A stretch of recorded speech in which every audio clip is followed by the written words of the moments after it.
नमस्कार,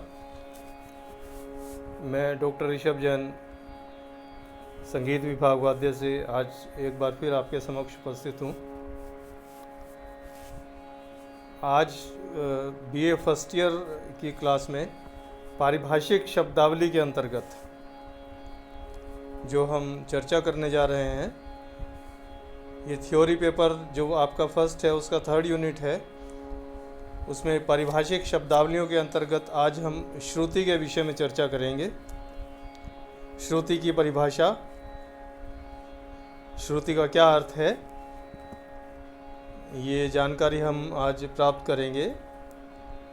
तो मैं स्टार्ट कर रहा हूँ, आप सुनिएगा ध्यान से। श्रुति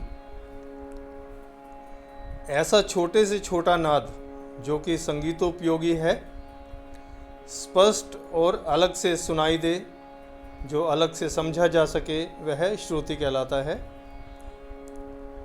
श्रुति भारतीय स्वर सप्तक का मूलाधार है। प्राचीन काल से भारतीय स्वरों की स्थापना श्रुति के आधार पर करने का सिद्धांत विद्वानों को मान्य है।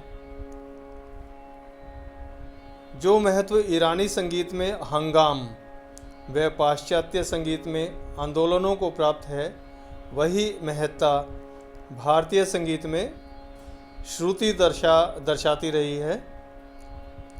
श्रुति भारतीय संगीत की आत्मा है, ऐसा कह सकते हैं। अब देखिए, स्पष्ट रूप से जो ग्रंथों में, शास्त्रों में श्रुति की परिभाषा लिखी है, उसकी हम चर्चा कर रहे हैं अभी। शास्त्रों में श्रूयते इति श्रुतेः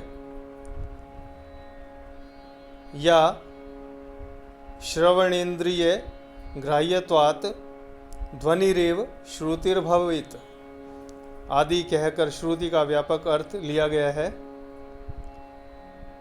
सप्तक के असंख्य नादों में से जिन्हें सुना जा सके व आवश्यकतानुसार संगीत में प्रयोग किया जा सके, संगीत में श्रुति की संज्ञा दी गई है। अभिनव राग मंजरी ग्रंथ में अधिक स्पष्ट परिभाषा इस प्रकार से दी गई है, देखिएगा। नित्यम गीतोपयोगित्वम विज्ञेयत्वम प्युत लक्ष्य प्रोक्तम सुपर्याप्तम संगीत श्रुति लक्षणम। इसका भावार्थ हम समझते हैं, देखिएगा। इसका अर्थ है वह ध्वनि जो नित्य गाने के लिए उपयोगी हो, अलग तथा स्पष्ट समझी जा सके। संगीत शास्त्र के अनुसार श्रुति कहलाती है। श्रुतियाँ नाद पर आधारित हैं तथा स्वर श्रुतियों पर। इस प्रकार ध्वनि प्रथम, नाद दूसरी, श्रुति तीसरी व स्वर चौथी अवस्था है। श्रुति की विशेषताओं को संक्षेप में स्पष्ट रूप से इस प्रकार समझा जा सकता है।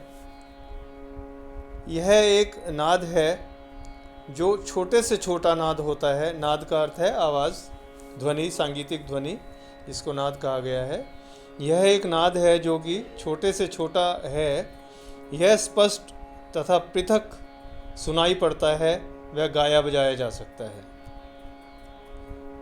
ये कुछ परिभाषाएं शास्त्रों में दी गई हैं और वैसे भी हम समझ सकते हैं। जैसा लास्ट में अभी बताया, ये एक सांगीतिक इतना छोटा नाद है जो कि स्पष्ट और पृथक रूप से सुनाई पड़ता है, सुनाई दे और संगीतोपयोगी हो, वही क्या कहलाती है? श्रुति कहलाती है। स्टार्टिंग में भी मैंने जैसे बताया, ऐसा छोटे से छोटा नाद जो कि संगीतोपयोगी हो, स्पष्ट हो और अलग से सुनाई दे, समझा जा सके, वह श्रुति कहलाती है।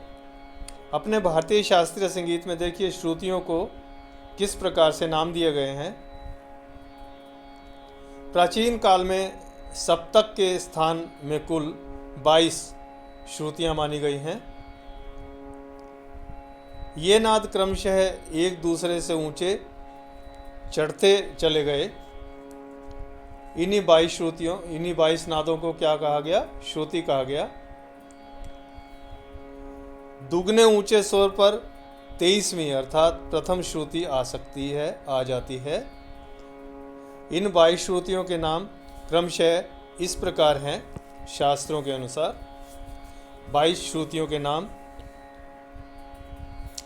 तीव्रा, कुमुद्वती, छंदा, दयावती, रंजनी, रक्तिका, रौद्री, क्रोधा, वज्रिका, प्रसारिणी, प्रीति, मार्जनी, क्षिति, रक्ता, संदीपनी, अलापनी, मदंती, रोहिणी, रम्या, उग्रा तथा क्षोभिणी।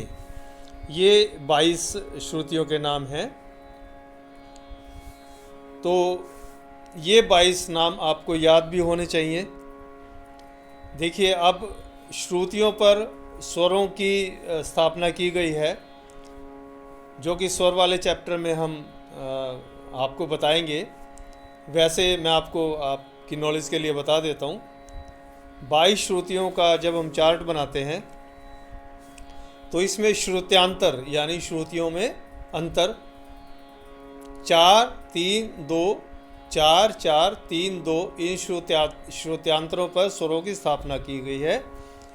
यानी 4 7 9 13 17 20 22 इन संख्याओं पर सारे गामा पाधानी स्वरों की स्थापना की गई है। यानी नंबर 4थी श्रुति पर क्या है? षडज। 7वीं श्रुति पर ऋषभ, 9वीं श्रुति पर गंधार, 13वीं श्रुति पर मध्यम, 4 7 9 13 17वीं श्रुति पर पंचम, 20वीं श्रुति पर धैवत तथा 22वीं श्रुति पर निषाद स्वर की स्थापना की गई है। तो संख्या के अनुसार 4 7 9 13 17 20 22 इसी प्रकार सारे गामा पाधानी इन श्रुतियों पर स्थापित हैं, जिनका श्रुत्यांतर है 4 3 2 4 4 3 2। इस प्रकार से हम चार्ट भी आपको बनाकर दिखाएंगे जो स्वराध्ययन करेंगे। अभी आप इतना ही याद रखिए जितना बताया है। 22 श्रुतियों के आप नाम याद कीजिए, श्रुति की परिभाषा याद कीजिए, शास्त्रों के अनुसार श्रुति की परिभाषा किस प्रकार से दी गई है, ये सब आपको याद करना है। इसमें 1 नंबर का क्वेश्चन भी आ सकता है, 2 नंबर का भी आ सकता है, 10 नंबर का क्वेश्चन इसके साथ मिलाकर, जैसे श्रुति और स्वर के विषय में आप क्या जानते हैं, इस प्रकार से 10 नंबर का क्वेश्चन भी आ सकता है। तो आप इसको पढ़ें, याद करें। इसके बाद नेक्स्ट सेशन में आपसे फिर मुलाकात होगी। तब तक के लिए थैंक यू।